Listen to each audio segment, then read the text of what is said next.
Саламатсыздар ма, құрметті оқушылар. Бүгін біз алгебра 7-ші сынып 46-шы есепті шығарамыз. Бұл жерде есептеу қажет. Бұны есептеу үшін яғни бөлшекті есептеу қажет. Яғни А-ның орнына 97-ні қойып, А-ның орнына 1-ден 97-ні қоймаймыз. Бұны есептеу үшін бірінші мына екі бөлшекті қосып аламыз. Содан кейін барып 97 жинақтап, ең соңында барып 97-ні қоямыз. Ал ендеше кеттік. Мына бөлшекті жинақтаймыз. Тең деп алайық. Ортақ бөлім А-3 болады. Өйткені екеуінде де А-3 бар. А-3 ортақ бөлімге алсақ, мұнда 1 түседі, мұнда 1 түседі. Енді мынаның өзінде жазамыз, А квадрат плюс 1 болады. Арасында азайту минус 10 болады. Демек, А квадраттың өзі болады. 10-ға минус 10-ға плюс 1 қоссақ, минус 9 болады. Бөлінген А минус 3 болады. Енді мынау А квадрат минус Б квадратқа келіп тұр. Демек, оны екі жақ жағы А плюс 3, А минус 3 деп осылай жіктесек болады. Бөлінген А минус 3 болады. Енді осы жерден А минус 3 пен А минус 3 жойылады да, қысқарады да, бізде А плюс 3 қалады. Демек, бізде бөлшектен А плюс 3 деген өрнек шықты. Енді барып осы жерге мына А-ны әкеп қоя салсақ болады. А-ның орнына 97. 97 қосу 3, ол бізде 100-ге тең болады. Сонда есептің жауабы бізде 100 болады екен. Бірінші есептің жауабы бізде 100 болады. Мына А-ның орнына 97-ні әкеп қойдық. Сонда 97-ге 3-ті қоссақ, бізде 100 деген жауапты береді екен. Енді екіншісін шығарамыз.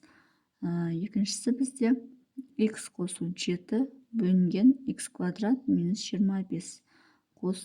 Азайту 2x қосу 2 бөлінген x квадрат минус 25.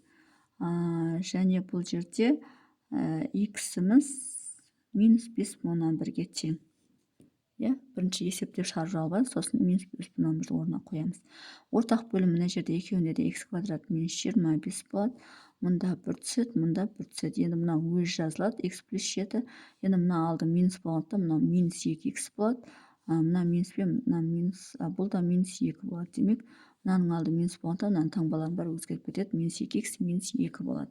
Енді осы жерден 7-тен 2 алынып, бізде, мына x санынан 2 алынып, бізде 5 болады. Минус 2x-тен x алынып, бізде минус x қалады. Бөлінген x квадрат минус 25. Немесе минус шығарып жіберіп 25 минус x квадрат деп жазсақ та болады.